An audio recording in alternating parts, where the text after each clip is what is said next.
मेरठ में हुए सौरभ राजपूत हत्याकांड में लगातार नए अपडेट सामने आ रहे हैं।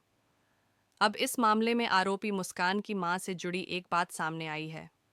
पुलिस जांच में दो बातें पता चली हैं।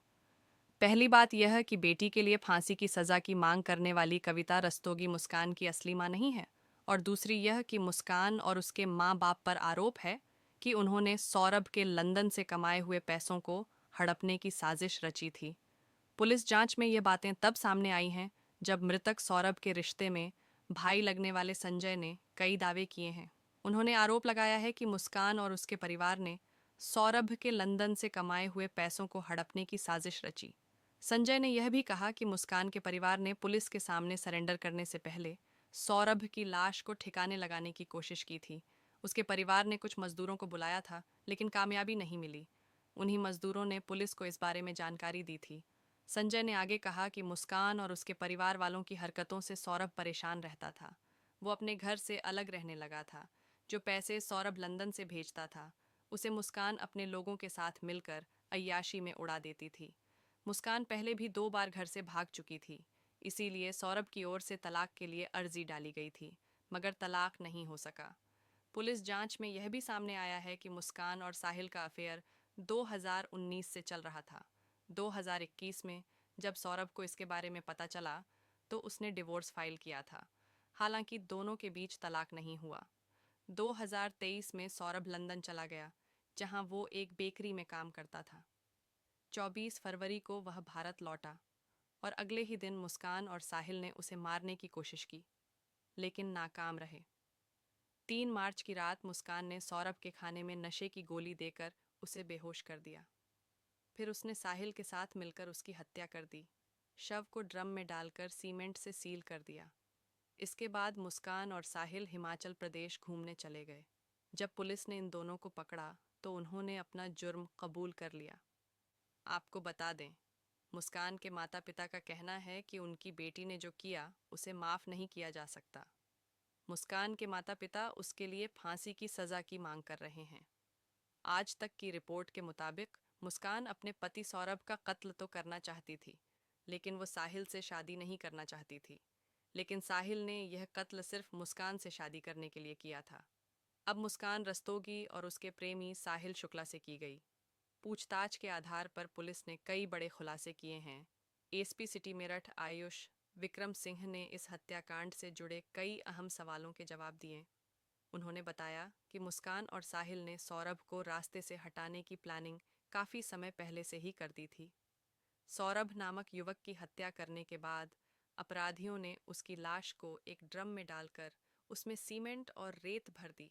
इसके बाद ड्रम को ठिकाने लगाने के लिए चाकू और अन्य औजारों का इस्तेमाल किया गया।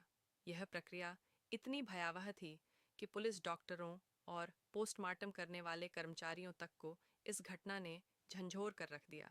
अपराधियों ने लाश को ड्रम में डालकर सीमेंट और रेत से भर दिया ताकि उसका पता ना चल सके।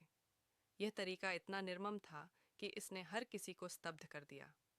एक मीडिया रिपोर्ट के मुताबिक जिस इंसान ने उस ड्रम को काटा उसका नाम बलबीर है, जिसने इस भयावह घटना के बारे में चौंकाने वाले विवरण साझा किए। बलबीर, जो करीब 45 वर्ष के हैं, उन्होंने बताया कि अपने पूरे करियर में इस तरह की भयानक स्थिति में किसी लाश को नहीं देखा था। बलबीर ने बताया कि प्लास्टिक के ड्रम को काटने में करीब 1 से 1.5 घंटे का समय लगा। ड्रम के अंदर सीमेंट इतना जमा हुआ था कि उसे तोड़ने के लिए कट्टर और हथौड़े का इस्तेमाल करना पड़ा। जब ड्रम को काटकर खोला गया तो सबसे नीचे प्लास्टिक में लिपटा हुआ एक सिर मिला, जिसे कपड़े से ढका गया था। इसके अलावा दोनों कलाइयां धड़ से अलग कटी हुई थीं, जो इस हत्याकांड की निर्ममता को दर्शाता है। बलवीर ने कहा कि यह दृश्य उनके लिए बेहद डरावना और दिल दहला देने वाला था। उन्होंने कहा, मैंने अपने जीवन में कभी इस तरह की लाश नहीं देखी। यह देखकर मैं स्तब्ध रह गया। उनकी यह प्रतिक्रिया इस घटना की भयावहता को और भी स्पष्ट करती है। यह घटना न केवल अपराध की निर्ममता को दर्शाती है, बल्कि यह भी बताती है कि अपराधियों ने लाश को छुपाने के लिए कितनी सोची समझी योजना बनाई थी। पुलिस और फॉरेंसिक टीम के लिए यह मामला एक बड़ी चुनौती बन गया है, क्योंकि अपराधियों ने सभी सबूतों को मिटाने की पूरी कोशिश की थी। पुलिस अब तक जिन सबूतों को इकट्ठा कर रही है, चाकू और नशीली दवा, वह भी इस हत्या के रहस्यों को उजागर करने में महत्वपूर्ण भूमिका निभा सकते हैं। कुल मिलाकर यह मामला बहुत ही संवेदनशील और जटिल है, जिसमें कई कड़ियों को जोड़ना आवश्यक है। पुलिस की जांच के नतीजे ही इस हत्या के मामले की गूंथी को सुलझा सकेंगे। सौरभ के माता पिता ने सरकार से न्याय की मांग की है। देखिए क्या कुछ कहा है। उसके परिवार ने पूरी रिपोर्ट, जस्टिस जस्टिस जस्टिस भैया, उनको फांसी दो। और हमें तो इंसाफ चाहिए। ऐसी लड़कियों को दुनिया में रहना ही नहीं चाहिए। फांसी की भी कोई बुरी हो ना सज़ा वो दो। उसे जिस तरह से उसने हमारे बच्चे को काटा है, इस तरह से उसको कटवाओ, इस तरह से डर में डलवाओ। उसे पता तो चले। उसे हमें 10 दिन तक पता ही नहीं है। बच्चे को मार मार के उसमें डाला हुआ है। हमें पता ही। मेरी मांग है कि लड़की को हत्यारन जो है, लड़की जिसने उकसाया बॉयफ्रेंड को कि सौरभ की हत्या की, इसके पीछे जिसने साजिश रची, एक दिन में हत्या नहीं होगी। 6 महीने से यह साजिश रच रही थी। उसको कड़ी से कड़ी सज़ा मिले। फांसी की सज़ा तुरंत मिले। जैसे हम कहते हैं, हैंग द रेपिस्ट। मैं कहती हूँ, hang the false accuser, hang the murderer.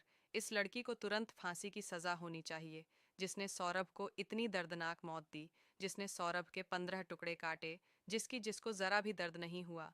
उसकी बेटी का क्या हाल होगा? वो बेटी जो छोटी बेटी है, क्या वो जी पाएगी? बिना सौरभ के कितना प्यार करती थी वो सौरभ से, अपने पिता से। आखिर बेटी ने ये राज खोला था कि पिता ड्रम में बंद है। उस छोटी बिटिया ने ही राज खोला था। लेकिन क्या सौरभ जो उसके पिता हैं, बायोलॉजिकल पिता है, क्या वो वापस आ सकते हैं? कभी नहीं आ सकते। तो ऐसे लड़के कब तक मरते रहेंगे और कब तक हम मूक दर्शक बन करके बैठे रहेंगे? कब तक हम चुपचाप बैठे रहेंगे? हमें सोचना चाहिए। इस बारे में हमारी मांग है सरकार से जल्द सरकार एक मेंस कमीशन का गठन तुरंत करें। पुरुष आयोग का गठन सरकार करेगी।